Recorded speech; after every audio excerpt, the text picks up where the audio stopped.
Madali po ba kayong magalit? Naku, ingat po. Baka masadlak po kayo sa malaking problema. So ngayon po, pag-uusapan natin naman, paano ba kontrolin yung ating emosyon? Kung tayo po madaling magalit, mga konting bagay lang pakiramdam mo, para kang sinisilaban. Naglalagablab ka agad yung iyong damdamin. Yung pakiramdam mo, gusto mo agad manakit.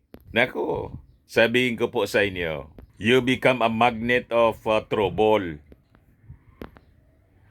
Tulad ng nakikita natin mga kababayan, sa social media, ang daming nasasangkot sa gulo. Lalo na po sa kalsada, yung tinatawag na road rage. Yung nangyari po sa Antipolo City, na nakapatay po ng motorcycle rider. Although sabi nga, parang yung may kasalanan doon, yung rider kasi baka daw na misinterpret lang, ang akala ginigit-git. Sinundan pa. May baril pala yung may-ari ng SUV. Nakapatay. So sising-sisi po. Both sides, siyempre yung pamilyang namatayan, tapos mga kababayan yung nakapatay. Kasi hindi niya nakontrol yung galit niya, yung emosyon. Nasakta na kasi eh. So importante mga kababayan na marunong kang kontrolin yung anger mo, yung inyong emosyon. Pag hindi po, sa isang iglap lang, trouble ang bagsak mo. Problemang malaki, mga kababayan. So, i-share ko sa inyo, mga kababayan, yung ilang mga tips kung paano makontrol yung emosyon, yung anger mo. Una, you have to identify the triggers. The triggers and warning signs, dapat ma-recognize mo. So, ano-ano ba yung mga sitwasyon or thoughts that tend to make you angry? Then pay attention to physical and emotional cues na nagsisignal na ikaw ay nagagalit na. Halimbawa niyan, yung pag ikaw na nagagalit, ano yung manifestation sa iyong sarili? The usual thing, yung naririnig natin. Tumigil ka na niya kasi nagpapanting na yung nagpapanting na yung tainga ko. Or possibly, yung kamay mo, nakagano na. Parang mananakit ka na, di ba? May mga nakikita kong taong ganyan, pagalit na, nakagano na yung kamay. Parang mananakit na, kaya yung signal na ganon, masamang pangitain yun po. Ikaw niya, Mr. Maravillas. Sabi mo walang politika, biglang pumasok lang po sa isip ko. Tingnan ninyo, patong-patong na problema yung patong-patong na problema yung inabot ng dahil sa hindi makontrol na emosyon at pananalita. So kailangan talaga na pag-usapan natin para iwas gulo po. Or maybe yung biglang pagbabago sa heartbeat mo. Yun ang mga signals na pwede mong maramdaman sa sarili mo pag nagagalit ka. So dapat ma-recognize mo siya. Then keep a journal to track triggers and warning signs. Ang purpose niya para maintindihan mo yung iyong anger patterns. Importante po yun, mga kababayan. Then you have to practice relaxation techniques. Ang iba po, pwede ninyong itry yung deep breathing exercises para kumalma ka. Then isa pa po, progressive muscle relaxation. Di ba? Pag may nakikita tayong galit na, tinatapik natin.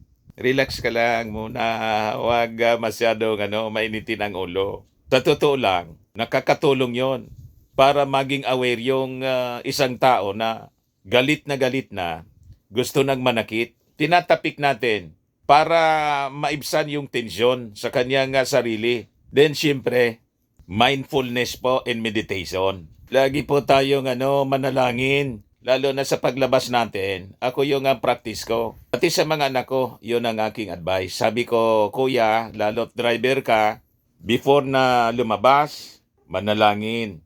Mag-meditate mo na sa mga verses ng Bible. And you ask, God, na iiwas ka sa mga problema. Sa init ng ulo, lalo't mainit yung panahon po. At ang tao ngayon, stressful. Full of stress, I mean. Dahil sa alam na ninyo, kung ano-anong kinakaharap na problema ng mga tao ngayon. Kung mainit yung ulo mo, lumabas ka, nakasalubong mo, mainit din yung ulo.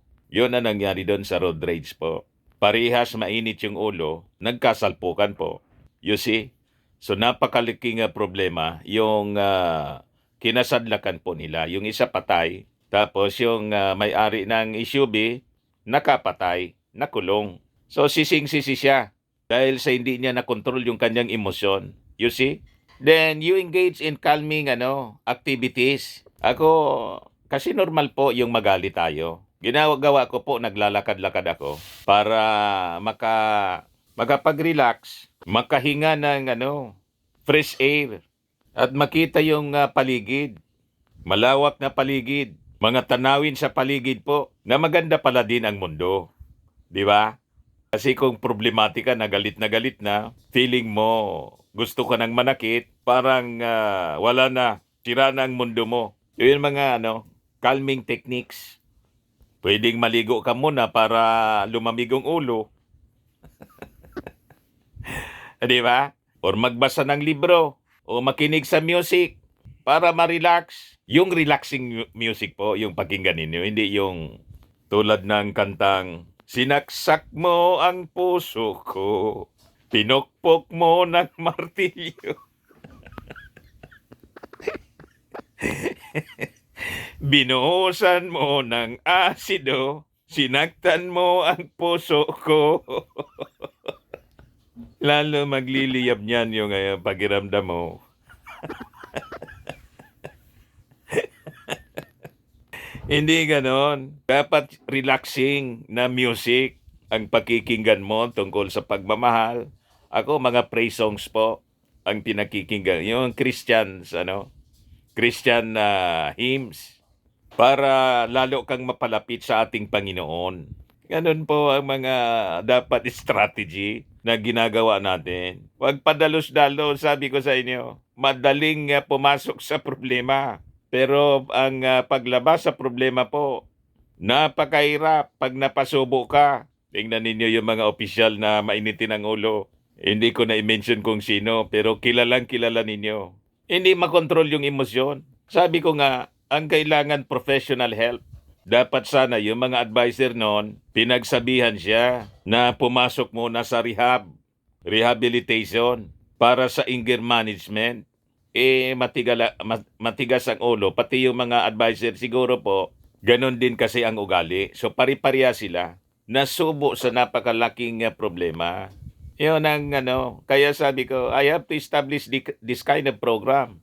Life with Dan TM, para yung ating mga life experiences ma-share natin sa ating mga kababayan. Kasi sa totoo lang, ako munti ka na din na masubo sa mga problema dahil sa init ng ulo. Buti na lang nakontrol natin. Ito mga, lalo nung kabataan ko pa, mapusok.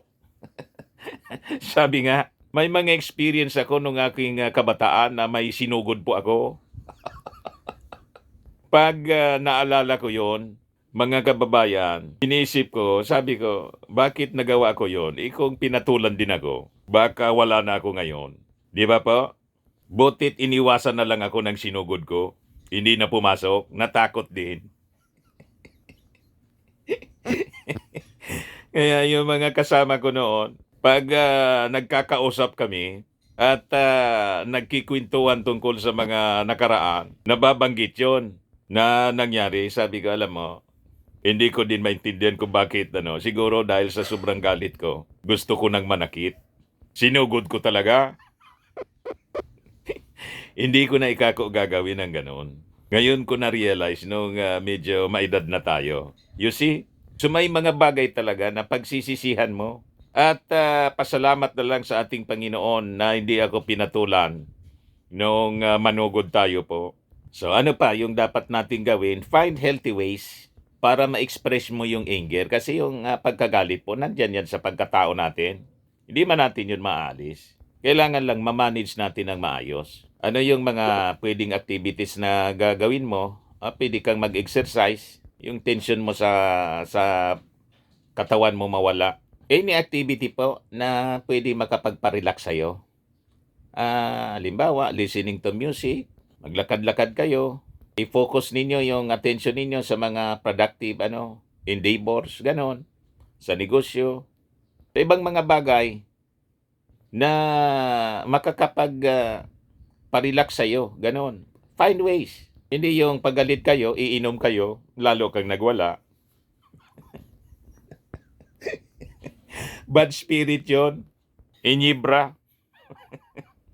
Pagkatapos nung malasing ngayon, lalong nasubo sa problema. Tama pa. Then you have to change your thinking. Challenge sa negative or irrational thoughts. Iwasan ninyo yung mga negativity sa buhay and negative people. You reframe situations. Ang ibig sabihin yan, tingnan ninyo yung mga sitwasyon in a different perspective. Yung negative, gawin mong positive. Sabi ko sa inyo, yung mga problema, tingin mo problema, pero pag iba yung pananaw sa buhay, yung perspective mo, yung problema pala, hindi man problema. Kaya lang, pininoblema mo. Wag mong, sabi nga, yung mga kasabihan na naririnig natin, mga pabiro, wag mo anyang problemahin ang problema. Ayaan mo yung problema ang mamoblema sa'yo. O, di ba? Tama. Minsan, may mga problema po akong na-encounter. Pinabayaan ko na lang. Kaysa ma-stress ako. Lumipas yung mga araw, nasolve yung problema. Wala man akong ginagawa. You see, may mga ganun po. Pinalipas ko lang. Wag muna. Wala pa akong naisip na solusyon dyan. Hayaan mo na yan. Then, pagdating ng oras, nasolve yung problema. Kita ninyo, may mga ganon tayong experiences na tumumba yung araw, dumating yung araw na yung dati mong problema, hindi na problema siya.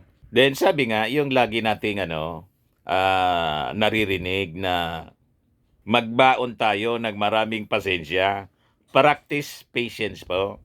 Laging manalangin po tayo before tayong lalabas. Hilingin natin sa ating Panginoon na bigyan tayo ng pasensya. Patience is a virtue, ika nga. Di ba? Hilingin ninyo, Lord, please give me enough patience. Pag na-encounter ko ang mga situations na nakakainit ng ulo. And please guard my mouth. Lord, keep watch over the door of my lips. Kasi yung lumalabas po sa bibig, yung dila po natin mga kababayan, kahit ay isa siyang maliit na parte ng ating katawan, deadly po. Mga kababayan, ang ating bibig, ang ating dila, nasa Bible po siya mga kababayan. Yan sa Proverbs 18:21, death and life are in the power of the tongue, and those who love it will eat its fruit. So yung ating mga pananalita, you have to guard it. Tingnan ninyo yung, alam na ninyo yung sinabi nating opisyal, nasadlak sa napakalaking problema dahil sa padalos-dalos na mga pananalita. Tama po mga kababayan? So yun ang ating gustong ma-share sa inyo ngayong umaga dito sa ating bagong podcast, Life with Dante M. Pwede din kayo mag-share ng inyong mga experiences, mga struggle sa buhay na pwedeng mapulutan po ng aral ng ating mga kababayan. I-message lang po ninyo sa aking Facebook Messenger Dante Maravillas, o kung hindi doon sa Dante Maravillas Vlog. Kung hindi pa po kayo nakasubscribe dito sa ating channel, i-click subscribe na po ninyo at pakishare naman po ninyo sa inyong mga kaibigan, kakilala, Facebook friends, para makatulong po sa kanila, makaiwas po sa mga problema, maging reminder ito sa kanila po. Huwag padalos-dalos sa ating mga pananalita, kontrolin ang emosyon, ang anger po. Manalangin na palagi po sa ating Panginoon, i-guide tayo at iiwas sa mga problema. Ganun po. Ako po si Dante Maravillas, podcaster. Bye-bye po. God bless.